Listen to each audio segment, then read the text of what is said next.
नमस्कार, स्वदेश न्यूज की खास पेशकश स्वदेश एजेंडा में आप सभी का स्वागत है। मैं हूं आपके साथ भागीरथ साहू।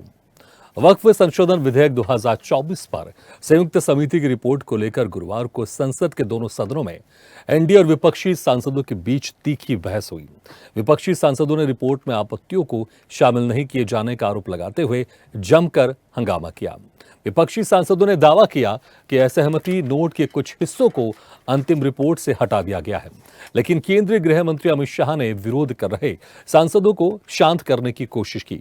कहा कि यदि असहमति नोट जोड़े जाते हैं तो सरकार को कोई आपत्ति नहीं है।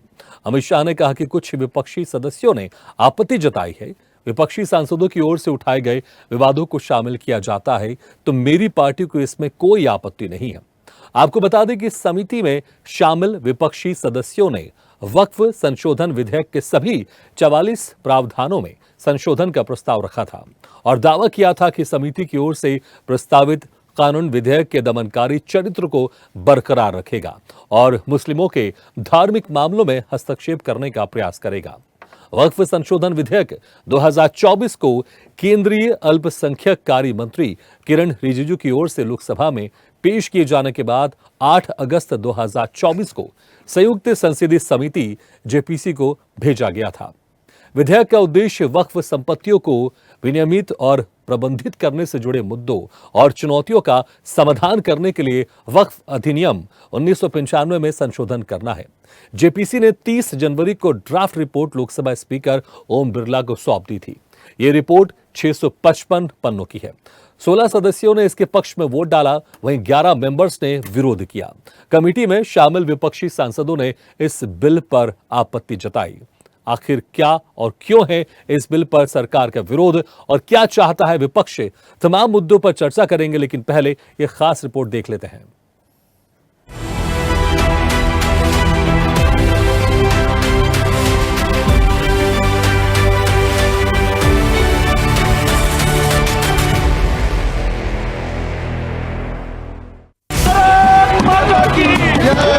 संबंधित संयुक्त समिति के प्रतिवेदन के हिंदी तथा संसद के दोनों सदनों में आज वक्फ संशोधन विधेयक पर विचार करने वाली संयुक्त संसदीय समिति जेपीसी की रिपोर्ट पेश की गई है। रिपोर्ट पेश होते ही राज्यसभा और लोकसभा में विपक्षी सांसदों ने हंगामा शुरू कर दिया। विपक्ष ने जेपीसी की रिपोर्ट को झूठा करार देते हुए जोरदार तरीके से विरोध किया और सदन से बाहर चले गए। कांग्रेस ने कहा ये बिल मुसलमानों को निशाना बनाने का प्रयास है। सांसद मल्लिकार्जुन खड़गे ने कहा कि वो इस रिपोर्ट को नहीं मानते। उन्होंने रिपोर्ट को फर्जी बताया और कहा कि जेपीसी में कुछ लोगों की बात नहीं सुनी गई। खड़गे ने कहा कि इसमें विपक्ष की असहमतियों को डिलीट कर दिया गया, यह संवैधानिक है। तो वहीं एआईएमआईएम प्रमुख सांसद असदुद्दीन ओवैसी ने वक्फ संशोधन बिल को असंवैधानिक बताया और कहा कि ये वक्फ को बचाने के लिए नहीं बल्कि ये विधेयक मुस्लिमों से वक्फ को छीनने के लिए लाया जा रहा है। उन्होंने कहा कि ये मुसलमानों को बर्बाद करने के लिए लाया जाने वाला बिल है। अगर कोई रिपोर्ट होती है मैं उसको कंडेम करता हूं और ऐसे फर्जी रिपोर्ट को हम कभी नहीं मानेंगे, सदन कभी नहीं मानेगा। और जब प्रोसीजर फॉलो नहीं होती वो पार्ट ऑफ इस हाउस का विभाग नहीं बन सकता। ये वक्फ को बचाने के लिए नहीं है, वक्फ को मुसलमानों से छीनने के लिए, बर्बाद करने के लिए ये बिल लाया जा रहा है। और इसमें जो एडिशनल अमेंडमेंट्स जो बीजेपी और एनडीए ने पेश किए वो तो उसको और बदतर करता है। आप बताइए कि कैसे मुस्लिम वक्फ प्रॉपर्टीज में नॉन मुस्लिम को मेंबर रखा जाएगा, कैसे आप कलेक्टर एंड अबव ऑफिसर्स को पावर देंगे, कैसे कलेक्टर डिसाइड करेगा कोई वक्फ प्रॉपर्टी है या नहीं। वक्फ संशोधन बिल पर जेपीसी की रिपोर्ट को लेकर सपा सांसद डिम्पल यादव ने सरकार पर मनमाने तरीके से विधेयक लाने का आरोप लगाया है। तो वहीं आप सांसद संजय सिंह ने कहा कि आज वक्फ की संपत्ति पर कब्जा कर रहे हैं, कल गुरुद्वारे की करेंगे, फिर मंदिर की करेंगे। तो जो विपक्ष के सभी जो मेंबर्स थे इस कमेटी में, उनकी कोई भी बात जो पॉइंट्स रखे गए विपक्ष के सदस्य द्वारा कमेटी में, तो वो नहीं माने गए हैं और ये मनमाने तरीके से सरकार कहीं ना कहीं ध्यान भटकाने के लिए आखिरी दिन ये बिल लेकर आई है हाउस में। ये अभी एक शुरुआत है मस्जिदों की जमीन कब्जा करने की, दरगाहों की जमीन कब्जा करने की। लेकिन इतिहास हमें माफ नहीं करेगा, और ये बात मैं आज पूरी जिम्मेदारी के साथ बोलना चाहता हूं कि आने वाले दिनों में गुरुद्वारों की जमीनें कब्जा की जाएंगी, मंदिरों की जमीनें कब्जा की जाएंगी, चर्चों की जमीनें कब्जा की जाएंगी, और मोदी सरकार का एक ही मकसद है अपने दोस्त अडानी और चंद पूंजीपतियों को सारी धार्मिक संपत्तियां और उनकी जमीनें सौंपना। उधर वक्फ संशोधन बिल को लेकर लगाए विपक्ष के आरोपों पर जेपी नड्डा ने जमकर पलटवार किया। कहा कि विपक्ष का मकसद चर्चा करना नहीं, अपने पॉइंट रखना था।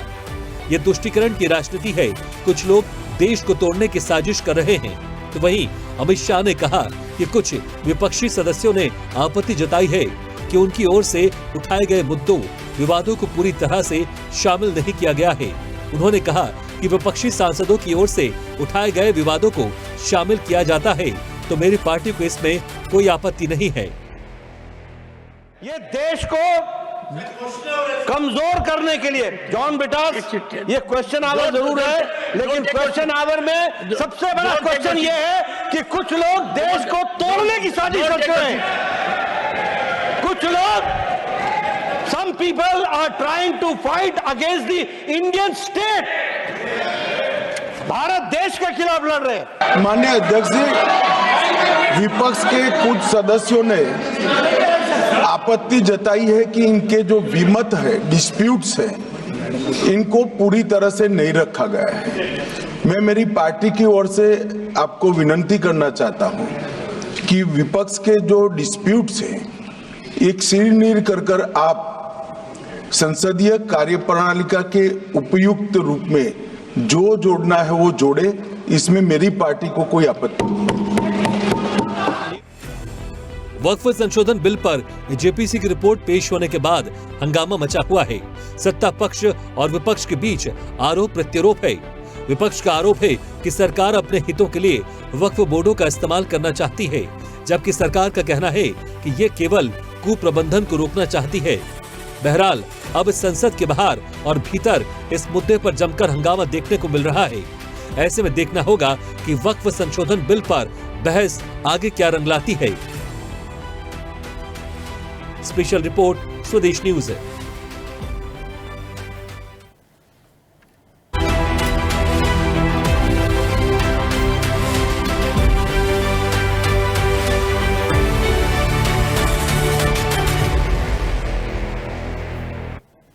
तो वक्फ संशोधन विधेयक बिल अब दोनों सदनों में पेश हो चुका, लेकिन फिर एक बार यहां पर हंगामा देखने को मिला। इसी खास मुद्दे पर हम चर्चा शुरू करेंगे, लेकिन ग्राफिक्स के जरिए आपको कुछ और जानकारी दे दें वक्फ संशोधन विधेयक को लेकर।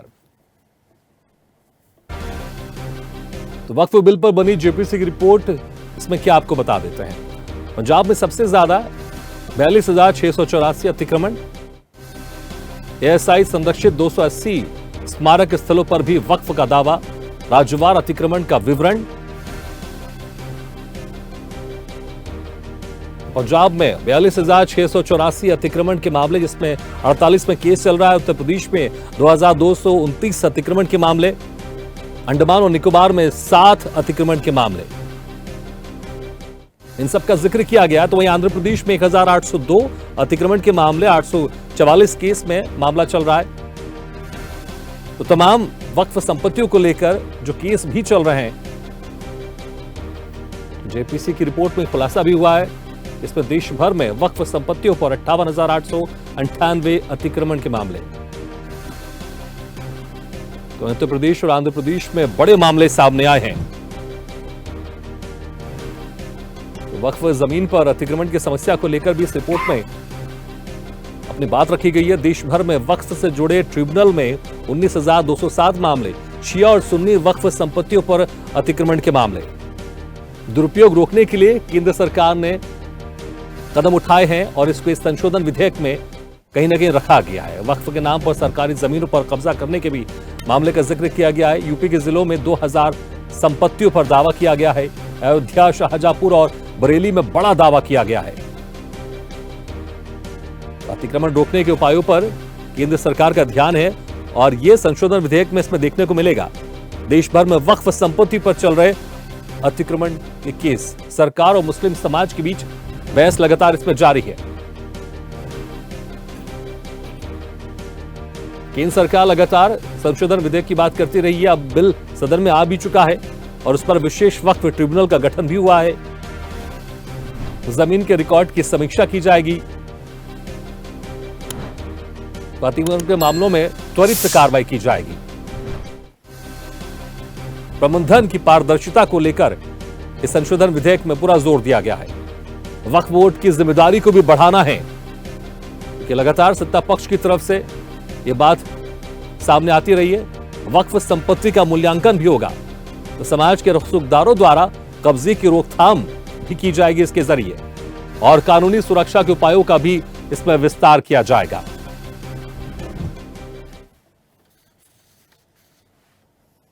तो जिस तरह से अब ये बिल लोकसभा और राज्यसभा में पेश हो गया, लेकिन हंगामा दोनों ही जगह हो रहा है।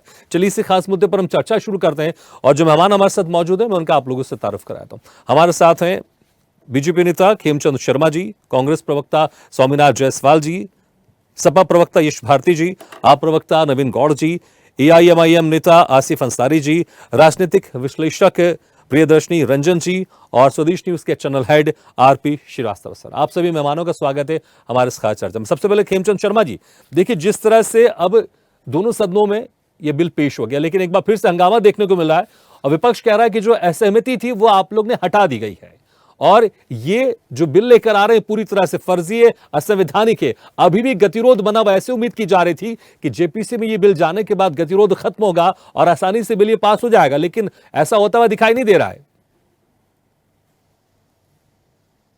नमस्कार, जय श्री राम। देखिए, कुछ लोग, कुछ पार्टियां अपीजमेंट की पॉलिटिक्स के तहत वो लगातार हंगामा करती रहेंगी, क्योंकि उनको कट्टरपंथियों को खुश करना है, उनको मुल्ला मौलवियों को खुश करना है, उनको जनता से कोई लेना देना नहीं, उनको देश से कोई लेना देना नहीं। वक्फ बोर्ड में जो परेशानियां हैं अभी वर्तमान में, वो सभी को दुखी कर रही है, न सिर्फ हिंदुओं को बल्कि मुसलमान गरीबों को भी परेशान कर रही है। बहुत सारी ऐसी संपत्ति हैं जो मुसलमानों ने दान नहीं किए, गरीबों ने दान नहीं किया, लेकिन उस पर कब्जा कर लिया गया है। बहुत सारी ऐसी प्रॉपर्टी हैं जिसपे अनाप शनाप तरीके से जो बोर्ड के आप कह सकते हैं जो अधिकारी हैं, ऑफिस बेयरर्स हैं, वो उसमें कमाई कर रहे हैं और लोगों को उससे कोई फायदा नहीं है। तो ये सारी चीजें दिखाती हैं कि इसमें अर्जेंटली इंटरवेंशन की जरूरत है, और वही इंटरवेंशन भारतीय जनता पार्टी की सरकार करने की कोशिश कर रही है। क्योंकि ये ऐसी खुली छूट नहीं दी जा सकती कि आपका मन करे किसी की प्रॉपर्टी पे क्लेम कर लो, फिर उसकी ड्यूटी बन जाती है वो बताए कि नहीं ये प्रॉपर्टी वक्त की नहीं है, और प्रूफ भी कहाँ करें कि जहाँ वक्त के लोग बैठे हों वही फैसला लेंगे। तो ऐसा जो सिस्टम है, जो अनकंट्रोल सिस्टम है, और उसकी वजह से लाखों लोग दुखी हैं। हजारों जगह ऐसी प्रॉपर्टी जो नेशनल इंपॉर्टेंस की हैं, नेशनल सिक्योरिटी के से रिलेटेड हैं, वहां भी ये क्लेम कर सकते हैं। तो ये सब चीजों को कंट्रोल करना बहुत जरूरी है, और इतनी बड़ी भूमि अगर वक्त के पास है तो उसको रेगुलाइज करना बहुत जरूरी है। उसका व्हाइट पेपर पब्लिश होना चाहिए, उसकी अकाउंटेबिलिटी पब्लिश होनी चाहिए। ये सारी चीजें करने का काम ये बोर्ड कर रहा है, और अब जब चर्चा होगी तो झूठ और सच लोगों के सामने आ जाएगा। आज किरण रिजिजू जी ने, जो पार्लियामेंट मिनिस्टर हैं, उन्होंने साफ कर दिया किसी भी जो उस समय जेपीसी के मेंबर थे, किसी के ऑब्जेक्शन को हटाया नहीं गया है, कोई भी कंटेंट हटाया नहीं गया। जो जनरलाइज कंटेंट है उसको नॉर्मलाइज किया गया है, लेकिन इनको विरोध करना है तो विरोध के लिए विरोध कर रहे हैं। अगर आपके पास ऐसा कुछ सबूत है कि आपके कंटेंट को हटाया गया तो आप रिटर्न में दें, और अभी भी सरकार ओपन है कि अगर आपके पास कोई सजेशन है तो दें, उसको रखा जाएगा। ठीक है, आप कह रहे हैं कि विरोध करना है इसलिए सिर्फ विरोध करें। ठीक है सोमेनाथ जी, आप लोगों से विरोध करना इसलिए विरोध कर रहे हैं। अगर सबूत है आपके पास, अगर आपके असहमतियों को हटाया गया तो आप उसको पेश कर दीजिए, सामने उसको रख दीजिए आप, लेकिन विरोध करने के लिए विरोध किया जा रहा है सिर्फ। सोमेनाथ जी, आपको मेरी आवाज आ रही है? चलिए, लगता अभी तक वो जुड़े नहीं हमारे साथ। यश भारती जी, से विरोध करने के लिए विरोध किया जा रहा है। देखिए, सत्ताधारी दल है, अब उसके पास कहने के लिए कुछ नहीं है। सही मायनों में तो बात ये है, तो वो कुछ भी कह रहे हैं। अभी उन्होंने एक शब्द कहा कि जो विरोध हो रहा है वो या दूसरों के पक्ष की बात या मुल्ला और मुसलमानों की बात की जा रही है। मतलब अगर हम ये बात कहें तो आप पुरोहितों की चिंता कर रहे हैं, पंडितों की चिंता कर रहे हैं, तो ये सुनने में कितना बुरा लगेगा। जब हम धर्मनिरपेक्ष देश हैं, यहाँ एक बड़ा गुलदस्ता है जहाँ सभी धर्मों का सम्मान है, सभी लोगों का सम्मान है, उस सम्मान की बात क्या। जब मोदी जी देश में से बाहर जाते हैं, दुनिया में जाते हैं, तो बौद्ध की धरती, महात्मा गांधी की धरती, तमाम और सारी उनका सम्मान इसीलिए होता है कि हम सबका सम्मान यहाँ करते हैं, सारे धर्म, सारे पंथ, सारे वर्गों का यहाँ सम्मान होता है देश में, इसीलिए हमारे लोगों का सम्मान देश के बाहर होता है। लेकिन भारतीय जनता पार्टी जो देश के अंदर, भारत के अंदर सबसे बड़ी भूमाफिया है, मैं स्पष्ट शब्दों में कहूं सबसे बड़ी भूमाफिया भारतीय जनता पार्टी की सरकार है।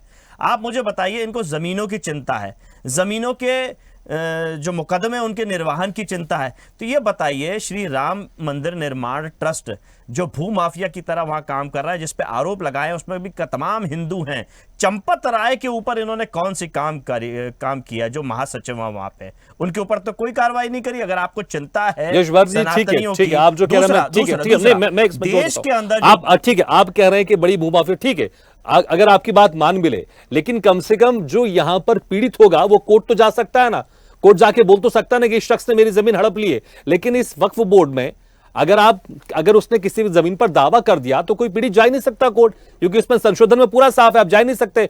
ठीक है, अगर कोई कब्जा भी कर रहा है लेकिन कोर्ट का दरवाजा तो खुला है ना, यहां पर तो कोर्ट का दरवाजा नहीं खुला, और यहीं पर कोर्ट का दरवाजा खोलने की कोशिश की जा रही संशोधन विधेयक के जरिए, और आप लोग इस पर आपत्ति कर रहे हैं। भागीरथ भाई, मैंने ऐसे ही नहीं कह दिया भारतीय जनता पार्टी को देश की सबसे बड़ी भूमाफिया। देश का सबसे पहला railway station Habibganj railway station बनाया गया, कागजों में हबीबगंज रेलवे स्टेशन का टेंडर हुआ, अपने यार मित्रों को दे दिया गया, लेकिन जिस दिन उसका उद्घाटन होता उससे एक दिन पहले उसका नाम बदल दिया, रानी कमलापति कर दिया गया। यह हिंदू मुसलमान करने का काम होता है। और किस हबीबगंज स्टेशन का नाम? जिन हबीब मियां ने वो जमीन दी जिस पे रेलवे स्टेशन बना, उनकी निजी जमीन थी, उनका नामो निशान मिटाने के लिए। क्यों? क्योंकि इनको हर जगह दिखाना है कि हम किस तरीके से मुसलमानों का नामो निशान मिटा रहे हैं, मुसलमानों से कैसे काम कर रहे हैं, ये केवल दिखा। लेकिन हबीबगंज रेलवे स्टेशन जिसको रानी कमलापति बना दिया, क्या बेहतर सुविधाएं हुई वहां पे? एक भूल भुलैया के अलावा रानी कमलापति कुछ नहीं है। और जिसको दिया गया उसने एक बेहतरीन मॉल बना दिया है, बेहतरीन एक और मॉल बनने जा रहा है। केवल और केवल पैसे की कमाई हो रही है और कुछ नहीं हो रहा है। लेकिन जनता के लिए जो सुविधाएं होनी चाहिए वो रानी कमलापति स्टेशन, हबीबगंज स्टेशन। लेकिन मैंने आपसे सीधा सवाल किया था कि अगर किसी को परेशानी वो कोर्ट तो जा सकता है, वक्फ बोर्ड के खिलाफ तो कोई कोर्ट भी नहीं जा सकता। भागीरथ भाई, मैंने आपका सवाल बहुत अच्छे से सुना, इसीलिए मैंने ये उदाहरण दिया। दूसरा, देश की संपत्ति, रेलवे का मैंने उदाहरण दिया, सेना की संपत्ति, बीएचएल की संपत्ति और अन्य संपत्ति बेची। अरे कौन कोर्ट में जाएगा? किसके खिलाफ कोर्ट में जाएगा? रेलवे स्टेशन के खिलाफ, नाम बदलने के खिलाफ, स्टेशन के खिलाफ कौन गया कोर्ट में? लोग केवल पार्किंग के लिए, खुद भारतीय जनता पार्टी के सांसद आलोक संजर पार्किंग का जो शुल्क लिया जा रहा था उसके विरोध में खड़े रहे, वो विरोध नहीं हो पाया खत्म। आप जमीन की बात कर रहे हैं, मैंने इसीलिए बात करी।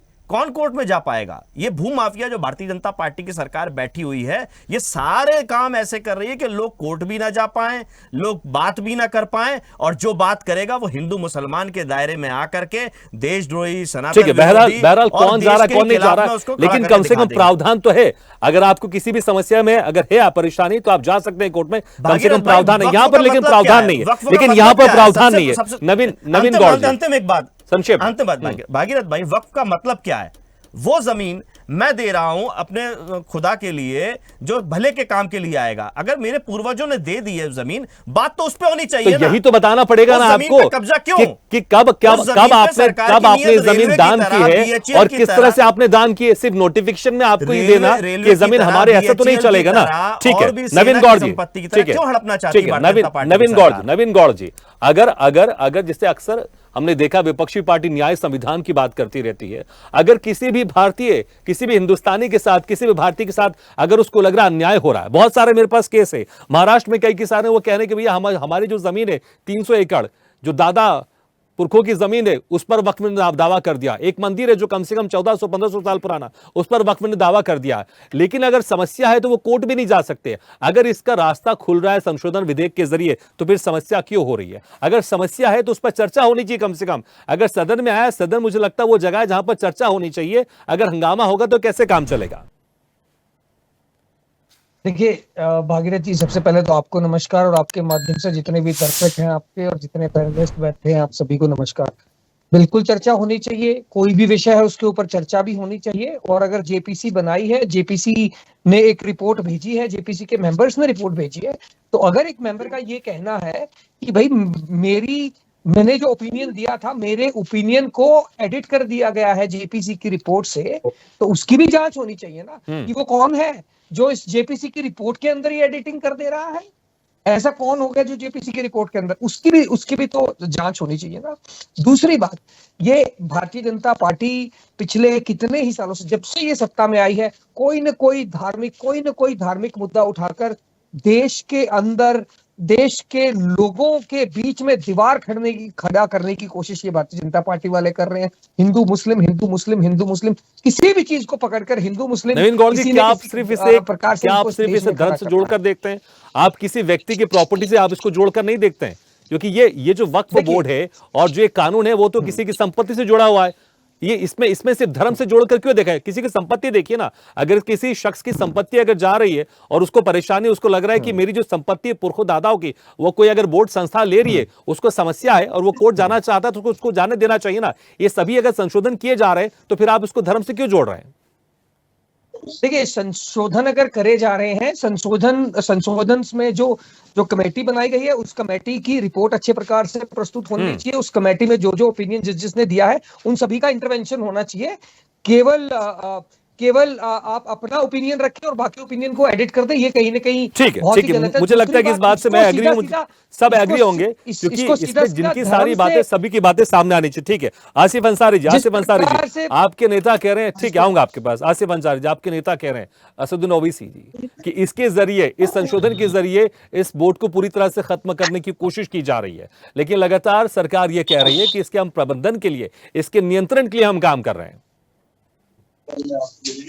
बिल्कुल भागीरथ जी, बिल्कुल सही कह रहे हैं नेता। ये वक्फ जो बिल लाए असंवैधानिक है और ये मुसलमानों की संपत्ति को छीनना चाहते हैं, वक्फ बोर्ड को खत्म करना चाहते हैं। ये जो जायदाद है मुसलमानों की, ये पुरखों ने दी है मुसलमानों को, उनकी जायदाद को सरकार बिल के माध्यम से छीनना चाहती है।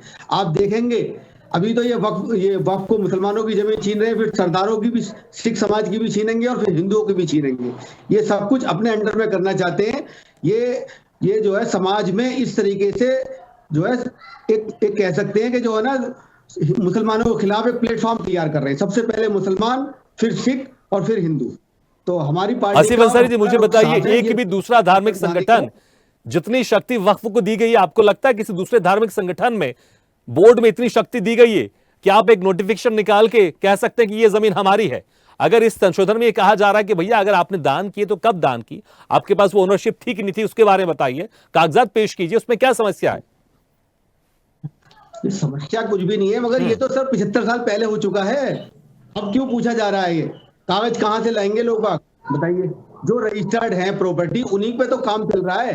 वक्फ बोर्ड अपना काम कर रहा है, वक्फ बोर्ड अपना काम कर रहा है, कोई हमने थोड़ी बनाया। ये भी तो सरकार ने बनाया वक्फ बोर्ड, या किसी मुसलमान ने बनाया वक्फ बोर्ड? ठीक है, तो अगर सरकार इसमें संशोधन करी तो फिर आप लोग ऐसा क्यों कर रहे हैं कि बोर्ड को खत्म करने की कोशिश की जा रही है?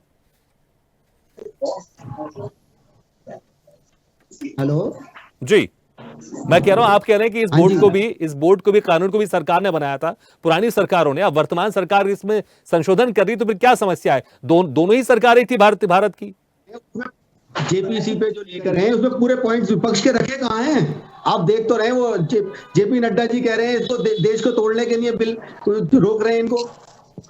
तो ऐसा नहीं है, हम तो कानून के साथ में हैं, मगर जो बिल है उसको सही तरीके से पेश करो। हमारे जो नेता है बैरिस्टर असदुद्दीन ओवैसी, जो कमियां उन्होंने बताई हैं उसको नोटिफाई करें, देखें उसको और लागू करें, क्या बात है।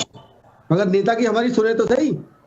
ठीक है, आप कह रहे हैं कि नेता की नहीं सुनी जा रही। ठीक है, स्वामीनाथ जी हमारे साथ जुड़े हुए हैं, जो कि कांग्रेस प्रवक्ता है। स्वामीनाथ जी, आपको मेरी आवाज सुनाई दे रही है? भागीरथी भाई जी, स्वामीनाथ जी, देखिए, उस वक्त मैं एक सवाल कर रहा था, अब तक मेरी आवाज नहीं पहुंच पाई थी। बीजेपी के प्रवक्ता कह रहे हैं कि भाई आप लोग को सिर्फ विरोध करना है, इसलिए आप लोग विरोध कर रहे हैं। अगर इसमें संशोधन हो रहा है तो बेहतर है, उसमें आप लोग शामिल क्यों नहीं हो रहे हैं? क्योंकि एक पहले 2013 में भी एक संशोधन हुआ था जिसमें असीमित शक्तियां आप लोग की सरकार ने दे दी थी, जहां पर वक्फ जहां चाहे जिस संपत्ति को अपना मान सकता है, उसके लिए उसको दस्तावेज भी नहीं दिखाने पड़ेंगे। जो पीड़ित व्यक्ति होगा उसको दस्तावेज दिखाने पड़ेंगे। अगर पीड़ित व्यक्ति अगर कोर्ट में जाना चाहे, वो कोर्ट में नहीं जा सकता, उसको वक्फ बोर्ड में ही जाना पड़ेगा अपनी समस्याओं को लेकर। ये तमाम अगर संशोधन किए जा रहे हैं तो फिर आप लोग इसका विरोध कर रहे हैं। आपके नेता तो कह रहे हैं कि जो रिपोर्ट है ये रिपोर्ट फर्जी है। नेता जो कर रहे हैं बिल्कुल सत्य कह रहे हैं, रिपोर्ट फर्जी। जब विपक्ष के सांसदों का सुना नहीं जा रहा है, जो वक्फ बोर्ड के मेंबर्स है, जेपीसी रिपोर्ट के जो सदस्य है, 16 लोग रिपोर्ट में शामिल होते हैं, पक्ष के तरफ से 11 विरोध कर रहे हैं। जब उनका सुझाव दिया गया उसको एक्सेप्ट नहीं किया गया तो एक क्यों हम द्वितीय नागरिक हो, कोई है ही नहीं, सिवा कोई है नहीं। तो इस तरह से अहम और अहंकार से कोई सरकार अपना काम करेगा तो विरोध तो होगा ही, क्योंकि जो चीज आप अपने मनमाना जहां हर काम करते जा रहे हैं, तो कोई भी जमीन जिसका पहले से हम दान दे चुके हैं उसके बाद उनको हथियाने का जो मंशा है भारतीय जनता पार्टी सरकार की, सरकार जिस तरह से वो इस पे कंधे पर रख के, जेपीसी के कंधे पर रखकर जो तीर चलाना चाहती है, तो लेकिन स्वामीनाथ जी, जब आपकी सरकार ने इसमें संशोधन किया था, असीमित शक्तियां दे दी थी कि आप इसके खिलाफ कोर्ट में भी नहीं जा सकते, तब ये मनमाना आप लोग का बिल नहीं था क्या उस वक्त?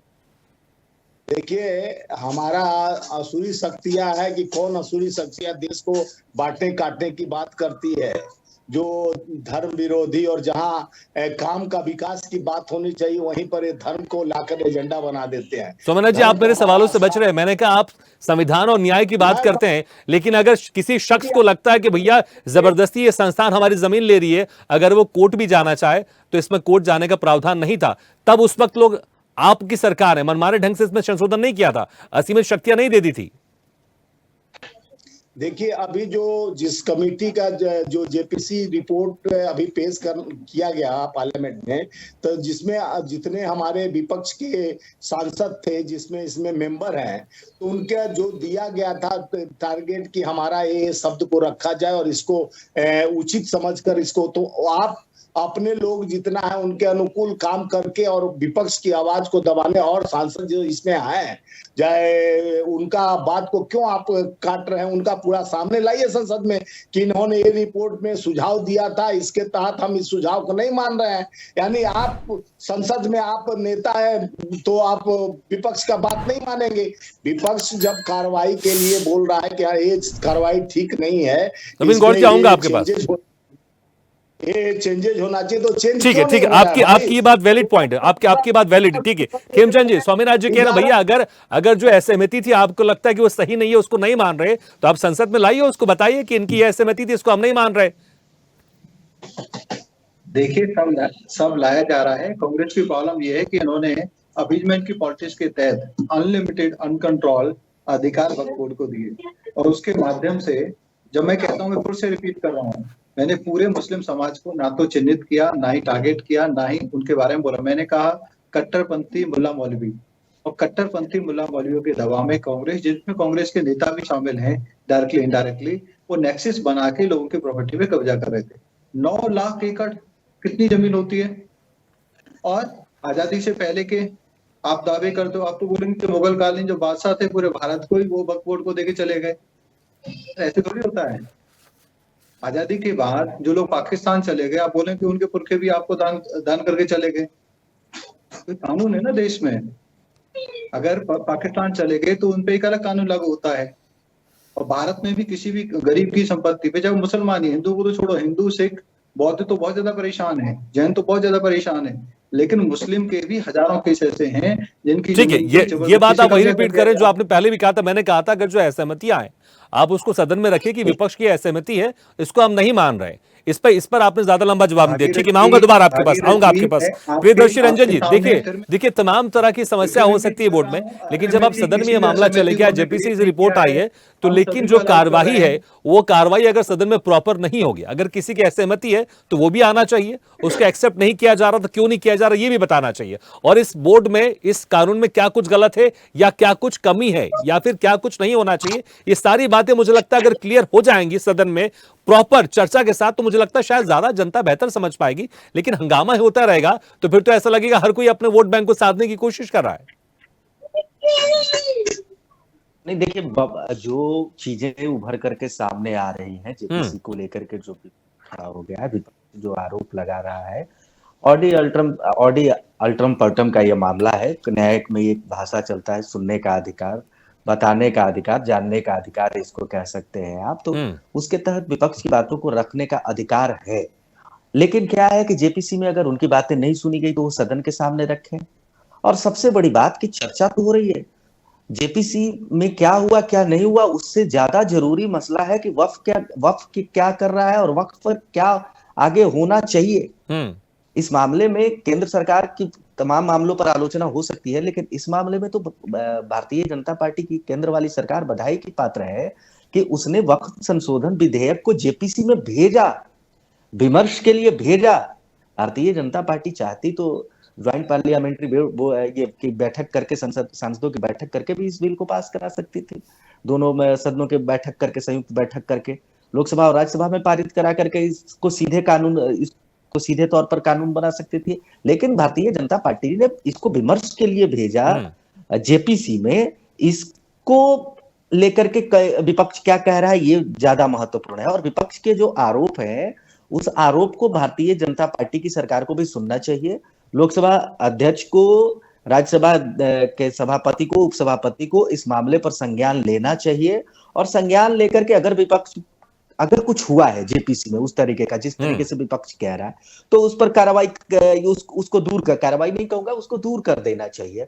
क्योंकि यह मसला बहुत गंभीर है। विपक्ष अगर चाहता है कि इस मामले से इस तरीके से भटकाया जाए तो ये भटकाव हो सकता है। वक्त जैसा संशोधन का मसला लंबे विमर्श में चला जाएगा, और इस पर विमर्श करने से ज्यादा वक्त पर ठोस कानून की त्वरित जरूरत है। अगर त्वरित तौर पर कानून नहीं बनाया गया तो जो अराजक स्थिति वक्त की है वो तो बढ़ता चला जाएगा, वो मनमानी उनका बना हुआ रहेगा, और उस पर रोक लगाने के लिए बेहद जरूरी है कि वक्त पर कार्रवाई हो, तो उस पर कानून बनाया जाए। आप कह रहे हैं कि इस पर तुरंत कार्रवाई होनी चाहिए, सिर्फ इसमें बहसबाजी में ये विधेयक नहीं फंसना चाहिए। आरपी श्रीवास्तव सर, क्या ये ऐसी नूरा कुश्ती चलती रहेगी, या फिर वाकई इसका कुछ परिणाम निकलेगा, ये विधेयक पास भी होगा, संशोधन विधेयक, या फिर हर कोई अपने वोट बैंक को यहां पर साधने की कोशिश कर रहा है? देखिए भागीरथ जी, जहां तक लोगों को वोट बैंक साधने वाली बात है, हमें मान लेना चाहिए कि जब भी सत्ता पक्ष और विपक्ष है किसी न किसी मामले में आपस में उसका नोकझोंक होगा, टकराव भी होगा। यहाँ बात जेपीसी की है, ज्वाइंट पार्लियामेंट्री कमेटी की है, जहाँ पर ये बिल गया था, और निश्चित रूप से वहाँ पर विपक्ष के भी सांसद थे, सत्ता पक्ष के सांसद थे। आज जेपीसी में जाना, अभी आपने देखा होगा अमित शाह जी का एक बयान भी था संसद में, जो उन्होंने कहा कि अगर विपक्ष की कोई आपत्ति है और उसमें जोड़ा जाता है तो उनकी पार्टी को कोई परेशानी नहीं है, वो असहमति नहीं जताते हैं। लेकिन सवाल इसी बयान के उलट देखिए, अगर मान लीजिए ज्वाइंट पार्लियामेंट्री कमेटी में जो विपक्ष के सदस्यों ने अपनी आपत्तियां जताई हैं, अगर उसको संसद के पटल पर रख दिया जाए तो हमको लगता है कि शायद विपक्ष बोलने की स्थिति में नहीं रहेगा। जहाँ तक वक्फ बोर्ड का सवाल है, और उसके जो बिल, इसके पहले 1995 वाले बिल के बाद जो ये संशोधन विधेयक आ रहा है, उसमें आप देखिएगा कि ये विधेयक क्यों जरूरी है, ये इस पर सोचने वाली बात है। वक्फ बोर्ड को असीमित अधिकार देना ये भी उचित नहीं है। किसकी संपत्ति है, किस पर कब्जा है। आज मान लीजिए मनमाने ढंग से कोई भी चीज़ कोई जो है आदेश जारी करके किसी की संपत्ति हड़प लेना, वो भी ठीक नहीं है। लेकिन इस पर सत्ता पक्ष और विपक्ष दोनों को मिल करके इस बिल को एक तरह से अमली जामा देने का प्रयास करना चाहिए, ताकि आने वाले समय में किसी भी पक्ष को तकलीफ न हो। अदालतों में जाने का अगर दरवाजा खुले तो शायद इन संपत्तियों, आपने भी बताया 19,207 मामले अभी हैं पूरे देश भर में जो चल रहे हैं, और पूरी वक्फ बोर्ड की संपत्ति जो है लाखों एकड़ जमीन है, जो लगभग 60,000 हैं ऐसी संपत्तियां हैं जिनको चिन्हित किया गया। अभी पता नहीं और भी कितनी हो, जब सरकार इसकी जो एक तरह से स्क्रूटिनी करेगी, स्क्रीनिंग करेगी, तो और भी संपत्तियां आ सकती हैं। तो सवाल यहाँ पर यह नहीं कोई जो है धर्म विशेष, जाति विशेष का मामला नहीं, क्योंकि वक्फ बोर्ड उन्हीं से जुड़ा हुआ है, इसलिए मामला उनसे कनेक्ट हो जा रहा है। अब रही बात ये कि जो आने वाले समय में इस बिल पर चर्चा होनी चाहिए, सार्थक चर्चा होनी चाहिए। और दूसरी बात है कि अगर सत्ता पक्ष चाहता है कि बिल पास हो जाए तो विपक्ष की आपत्तियों को भी लाना चाहिए सदन के पटल पर, और अगर आ जाती है तो हमको लगता है कि हो सकता है उसमें उनके कई ऐसे सुझाव हैं जिनको जोड़ा जा सकता है। लेकिन यहाँ तो ये है कि सत्ताधारी दल हो या विपक्ष हो, कोई किसी की बात सुनने के लिए तैयार नहीं। संसद का समय कितना कीमती है, कितना पैसा देश का खर्च होता है, इसके बजाय आपस में या तो वॉकआउट करना या संसद में रह करके समाधान नहीं ढूंढना, ये दोनों सत्ताधारी दल और विपक्ष दोनों का काम है। तो इस अहम मुद्दे पर हमें लगता है कि पूरा प्रयास किया जाना चाहिए, और सभी दलों को मिल करके इसका कोई न कोई समाधान निकालने का प्रयास किया जाना चाहिए। जहाँ तक जेपीसी में भेजने का सवाल है, निश्चित रूप से अगर भारतीय जनता पार्टी सत्ताधारी दल ने उसको जेपीसी में भेजा तो अगर भेजा है, जिस मंशा से भेजा उसी मंशा से सारी आपत्तियों को, तमाम चीज़ों को इंक्लूड करते हुए संसद में इस पर बहस होनी चाहिए। और ऐसे तमाम जो मामले हैं वक्फ बोर्ड के, और जहां पर आप देखिए कि एक अधिकार जैसी स्थिति है, उस पर भी लगान लगाने की कोशिश की जानी चाहिए। बिल्कुल, वाकई कोशिश की जानी चाहिए, क्योंकि यश भारती देखिए, एक तरफ एक वर्शिप एक्ट है जिसमें साफ उसमें मेंशन है कि 15 अगस्त 1947 से पहले धार्मिक स्थलों की जो स्थिति है वैसी रहेगी। इसको लेकर लगातार हमने देखा, जब राम मंदिर को लेकर कोर्ट में केस चल रहा था, असदुद्दीन ओवैसी अक्सर इस एक्ट को लेकर चर्चा करते थे। अभी भी जब ज्ञान वापी का मामला चल रहा, वो इस एक्ट का जिक्र करते हैं। वहीं दूसरी तरफ, ठीक है, अच्छी बात है, मैं बोलूंगा ठीक है, ऐसा एक्ट बना बहुत अच्छी बात है, इससे ताकि विवाद नहीं हो किसी भी धर्मों के बीच में। लेकिन अगर दूसरी तरफ वक्फ बोर्ड को असीमित शक्तियां दी जाती हैं, जिसमें वो 1500 साल पुराने मंदिर पर भी कब्जा करता है, वो कहता है कि भैया ये हमारी वक्फ की संपत्ति है, फिर तो लगता है ना कि सेकुलर देश में इस तरह के कानून क्यों, जहां पर एक धर्म के बोर्ड को असीमित शक्तियां, वहीं दूसरे धर्म की जो धार्मिक स्थल है 1500 साल पुराने, उस पर भी ये बोर्ड कब्जा करने की कोशिश कर रहा है। फिर तो लगता है कि सेकुलर देश में ये क्या हो रहा है। भागीरथ भाई, जब एक शब्द का इस्तेमाल हो रहा है वक्फ बोर्ड के साथ में, असीमित शक्तियां, तो मुझे तो ऐसा लग रहा है जैसे हनुमान जी को उनकी असीमित शक्तियां याद दिला दी गई और फिर वो लंका चले गए और लंका जला है। तो वक्फ बोर्ड को भी हम उस असीमित शक्तियों के साथ में बात कर रहे हैं, जैसे पता नहीं कितनी शक्तियां दे दी गई हो। अपील करने की भी बात नहीं हो, कहीं कोई बात नहीं कह सकता, जिस पे हाथ रख दिया बस वही सोने का हो जाएगा या वो कंगाल हो जाएगा, उस तरीके की शक्तियां नहीं है। और चर्चा है, आप सदन में चर्चा कर रहे हैं, आप कह रहे हैं वैसी शक्तियां नहीं। इस पर मध्य प्रदेश के हाईकोर्ट के जज ने भी कमेंट किया था। उन्होंने साफ तौर से कहा था, जब एक मामला चल रहा था, कि भैया अगर ये दान की गई है तो कब दान की गई है, इसका ओनर कौन था बताइए। अगर आपको बस चलेगा तो लाल किला ताजमहल पर भी आप क्या दावा ठोक देंगे। अगर कुछ हो रहा है तो आप उसका जवाब तो देंगे ना। आपसे कहेंगे नोटिफिकेशन निकाल दिया आपने और ये वक्फ की संपत्ति होगी। यही तो असीमित शक्तियां है ना, यही तो असीमित शक्ति है कि आप इसके खिलाफ कोर्ट में भी नहीं जा सकते। कोर्ट में जाएंगे तो वहां के वकील बोलते हैं कि भैया कि हमने नोटिफिकेशन निकाल दिया इसलिए वक्फ की संपत्ति हो गई। ऐसा कैसे? यही तो असीमित शक्तियां हैं। भागीरथ भाई, वक्फ में जो प्रमुख बनाया जाएगा वो राज्य सरकार और देश की सरकार के द्वारा बनाया जाएगा। यानी सरकार का नियंत्रण है, सरकार के द्वारा बैठाए गए व्यक्ति का नियंत्रण है। अगर हम असीमित शक्तियों की बात कर रहे हैं, नियंत्रण तो सरकार का है, चाहे राज्य में हो चाहे केंद्र में हो। और भी बहुत सारी चीजें हैं जो इसको प्रचारित किया जा रहा है या इसको दुष्प्रचारित किया जा रहा है, वो गलत है। असीमित शक्तियां नहीं है, कंट्रोल है। हाँ, शक्ति कम ज्यादा हो सकती है, इस पर चर्चा हो सकती है, लेकिन जो शब्दावली असीमित शक्तियों का इस्तेमाल किया जा रहा है वैसा तो नहीं है। थोड़ा बहुत अध्ययन मैंने भी किया है और भी लोगों ने किया होगा जो इन सब बातों को कह रहे हैं। लेकिन ये बात जरूर है, जो आप कह रहे हैं कि न्याय प्रक्रिया तो उसी बात के लिए जितनी बात आगे बढ़ी, जो ठीक है, लेकिन आप ये मानते कि हाँ, कम से कम ये होना चाहिए, जो पीड़ित व्यक्ति है उसको कोर्ट जाने का अधिकार तो मिलना चाहिए। भागीरथ भाई, आप इसको एक्सेप्ट करते हैं? नहीं, मैं ये कह रहा हूं, आपकी बात को मैं नहीं बात कह रहा हूं, मैं अपनी बात कह रहा हूं कि अगर किसी को आपत्ति है, जैसे कि आपने इसको लेकर के आए, ज्वाइंट पार्लियामेंट्री कमेटी बनाई और उस पर सबका पक्ष रखा, लेकिन कहां पक्ष रखा? तो वैसी सरकार भी असीमित मैंने आपसे कहा, अगर कोई पीड़ित व्यक्ति है, अगर वो कोर्ट जाना चाहे तो उसके अधिकार तो मिलना चाहिए ना कम से कम। बस हाँ या ना मुझे बता दीजिए। क्यों हाँ या ना? उसी पर तो चर्चा हो रही है, फिर बात निकलेगी ना।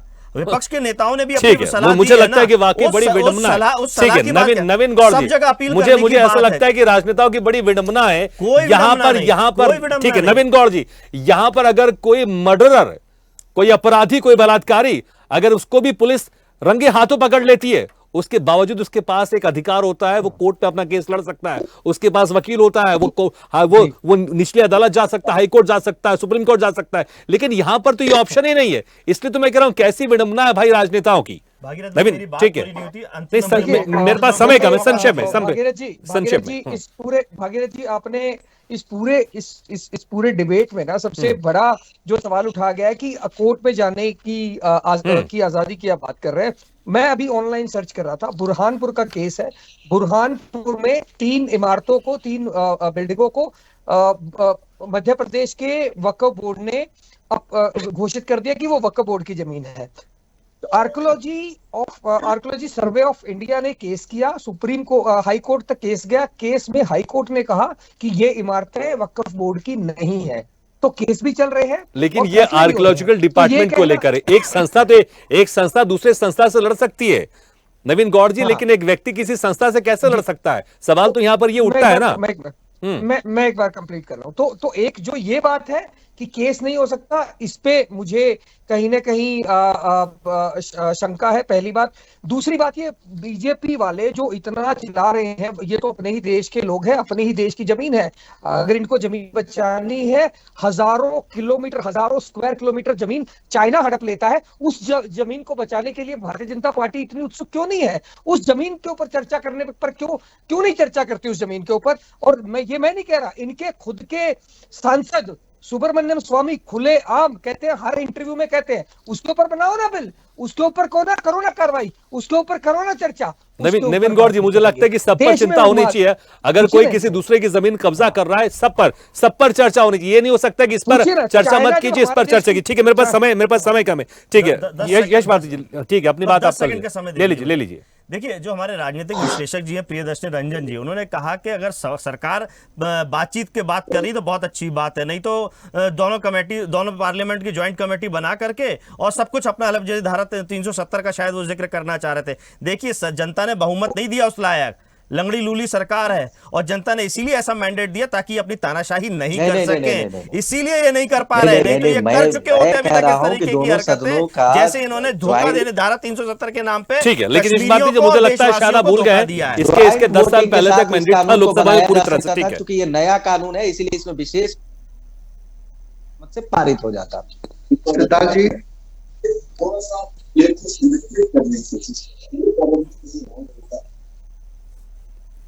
प्रियदर्शनी, थोड़ी सी आपकी आवाज में समस्या, मैं आऊंगा दोबारा आपके पास, आऊंगा। आसिफ अंसारी जी, ठीक है। देखिए, हम देखते हैं कब भी अगर किसी तरह से यूसीसी की बात सामने आए, ट्रिपल तलाक की बात सामने आए, इसको लेकर आप मुसलमानों को दबाने की बात आप कह देते हैं। आप लोग कह देते हैं कि इसको हमारे धर्म के साथ छेड़छाड़ किया जा रहा है। लेकिन अगर कानून बन रहा है और एक न्याय प्रणाली के तहत बन रहा है, तो फिर इसमें बार बार आप धर्म को लेकर क्यों बीच में आ जाते हैं? और इसमें यह भी कहा, जो खेमचंद शर्मा जी बीजेपी नेता, वो ये कह रहे हैं भाई इसमें जो गरीब मुसलमान है उनकी भी जमीन छीनी जा रही है, जो बड़े रसूखदार लोग हैं। आसिफ अंसारी जी, संक्षेप में देखिए, भारतीय जनता पार्टी वक्फ बोर्ड के नाम पर पूरा तुष्टीकरण कर रही है। तुष्टीकरण के अलावा कुछ नहीं है। जेपीसी में ये जो बिल गया और उसके बाद में मनमाने तरीके से आज जो है दोनों सदनों में ये हो गया। हमारे जो भी नेता जेपीसी में जितने 16 मेंबर्स थे, उनमें से 11 आदमियों ने विरोध किया। तो उन्होंने जो जो आपत्तियां लगाई उसको सीधा आप दिखाओ ना, पार्लियामेंट पटल पे दिखाओ, तभी तो पता चलेगा। अब आप तुष्टीकरण तो आप कर रहे हो। मुसलमानों की जमीन जायदाद जो वक्फ की हैं, वो वर्षों वर्ष से चली आ रही हैं, उनके बाप दादाओं ने दी है, तो उसको क्यों छीनना चाहते हो? अभी एक भाई ने कहा, आम आदमी पार्टी वालों ने, आसिफ अंसारी जी, 1500 साल पहले एक मंदिर पहले से रहा है, 1500 साल से वो वक्फ की संपत्ति हो गई। महाराष्ट्र में जो किसान है, कई किसान, उन्होंने कहा कि जो हमारे बहुत सारे जमीन है वो वक्फ उनका अपनी संपत्ति बता रहा है। मुझे बताइए ना, इस तरह के मामले सामने आ रहे हैं। अपनी बता रहा तो वक्फ बता रहा तो होगी ना। मैं एक आदमी पर्टिकुलर आदमी 1500 साल पुराना जो मंदिर है वो वक्फ की संपत्ति हो गई। ठीक है, मुझे लगा, ठीक है, चलिए, मैं मानता हूं, ठीक है, आपका दावा अगर सही भी हो, लेकिन अगर ये दावा में अगर कहीं पे दम है तो इसको लेकर कोर्ट में चर्चा हो जानी चाहिए। जिसकी जमीन होगी उसको मिलनी चाहिए, मेरा ये मानना है। इसलिए संशोधन किया जा रहा है, संशोधन को लेकर देखना होगा चर्चा कितनी आगे जाती है। ठीक है, मेरे पास समय थोड़ा कम है, वापस सबके पास थोड़ा जाना चाहूंगा। प्रियदर्शी जी, उस वक्त आप अपनी बात रख रहे थे, आवाज प्रॉपर नहीं आ रही थी, आपको मेरी आवाज आ रही है? जी, अब जी, बात अपनी कंप्लीट कीजिए। है क्या जो ये कह रहे थे कि मैंने कहा 370, ये वो मामला नहीं है। मामला ये है कि संसद, दोनों संसदों को साथ बिठाकर, दोनों जो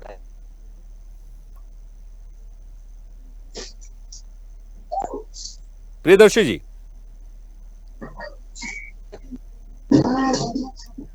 आप मुझे सुन सकते हैं? एक वोटिंग हो जाता और उसके प्रियदर्शी जी, मुझे लग रहा है शायद थोड़ी सी डिस्टर्बेंस आ रही है आपकी आवाज में।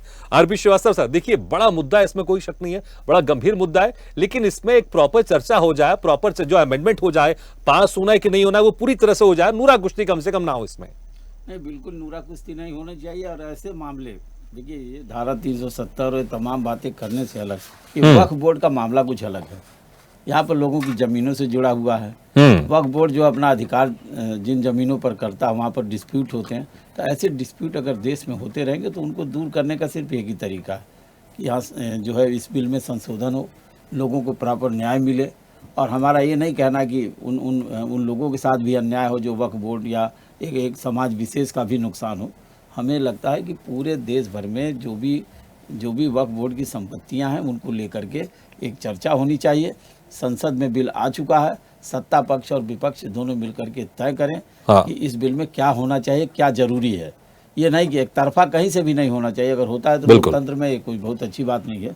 फिलहाल अभी ये हम कह सकते हैं कि ये जो बिल है इस पर आने वाले समय में हम इस बात से इत्तेफाक रखते हैं कि आने वाले समय में इस पर चर्चा होगी और ये विधेयक पास होगा। बिल्कुल, ये विधेयक पास होगा। मुझे लगता है देखना हो कब तक ये विधेयक पास होगा।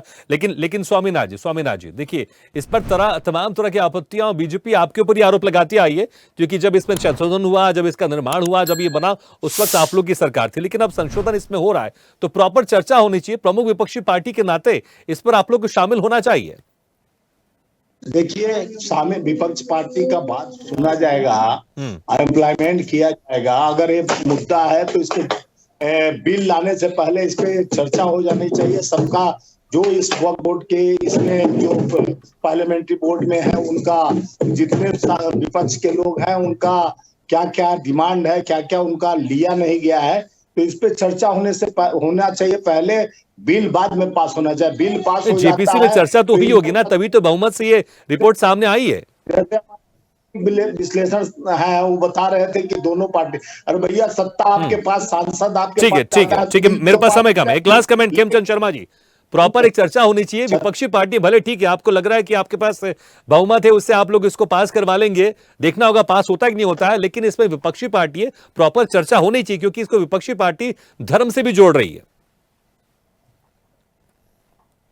हो रही है चर्चा, हम ठीक पे भी कर रहे हैं, संसद में भी होगी, हर जगह चर्चा होगी, लेकिन विपक्ष सार्थक चर्चा से बच रहा है। क्योंकि सार्थक चर्चा होगी तो सवाल पूछा जाएगा, 9 लाख एकड़ जमीन कहाँ से आई? 9 लाख एकड़, उसका रिकॉर्ड तो होना चाहिए। आप ये नहीं कह सकते कि उसकी 90% का रिकॉर्ड ही नहीं है। रिकॉर्ड नहीं है तो वो जमीन सरकारी क्यों नहीं होनी चाहिए, सबके लिए क्यों नहीं होनी चाहिए? आप ये नहीं कह सकते कि मुगल कालीन बादशाह वो वक्फ बोर्ड को दे गए, अरे वो वक्फ बोर्ड थोड़ी माना जाएगा, या अंग्रेज वक्फ बोर्ड को दे गए वो थोड़ी माना जाएगा, या जो लोग पाकिस्तान चले गए उनकी जमीन वक्फ बोर्ड के पास चली गई वो थोड़ी माना जाएगा। ठीक है, तमाम तरह की आप ये बातें करें, लेकिन देखना होगा संशोधन विधेयक किस तरह से पास होता है, किस तरह से इसमें चर्चा होती है। बहुत बहुत शुक्रिया आपसे मेहमानों का, खेमचंद शर्मा जी, स्वामीनाथ जायसवाल जी, यश भारती जी, नवीन गौड़ जी, आसिफ अंसारी जी, प्रियदर्शी रंजन जी और श्रीवास्तव सर, बहुत बहुत शुक्रिया आप सभी का हमारे इस खास चर्चा में शामिल होने के लिए। तो अगर इसको आप धर्म से जोड़कर देखेंगे तो मुझे लगता है थोड़ा सा मामला इसमें गर्मा जाता, लेकिन इसको सिर्फ एक प्रॉपर्टी का मुद्दे के तहत देखेंगे आप तो मुझे लगता है शायद लोग इसको समझ पाएंगे। इसलिए स्वदेश न्यूज आप सभी से विनती करता है कि इस तरह के मामलों में थोड़ा सा आप लोग संवेदनशीलता बरतें और कोई भी इससे धार्मिक भावना इसको भड़काने की कोशिश ना करे। ये मामला अभी पूरी तरह से चल रहा है, इसमें संशोधन भी आएगा, लेकिन अगर किसी की प्रॉपर्टी छीनी जाती है तो उसको तकलीफ होगा, तो कम से कम उसको अधिकार होना चाहिए वो कोर्ट में जाए और जिसकी प्रॉपर्टी होगी उसको मिलना चाहिए। इसमें धर्म विशेष की बात नहीं होनी चाहिए, जिसकी प्रॉपर्टी होगी उसको मिलना चाहिए, उसका हक पूरा मिलना चाहिए। लेकिन देखना होगा ये संशोधन विधेयक कब तक और कैसे पास होता है, या फिर उसमें सिर्फ नूरा कुश्ती चलती रहती है। इसी के साथ हमारे खास पेशकश में फिलहाल इतना, लेकिन खबरों का सिलसिला लगातार जारी। आप देखते रहिए स्वदेश न्यूज, सबसे पहले देश। ऐसे ही वीडियो के लिए लाइक करें, शेयर करें, फॉलो करें और यूट्यूब पर जाकर सब्सक्राइब करें और बेल आइकन को दबाना ना भूलें। और ताजा तरीन अपडेट के लिए स्वदेशलाइव.com पर जरूर जाएं।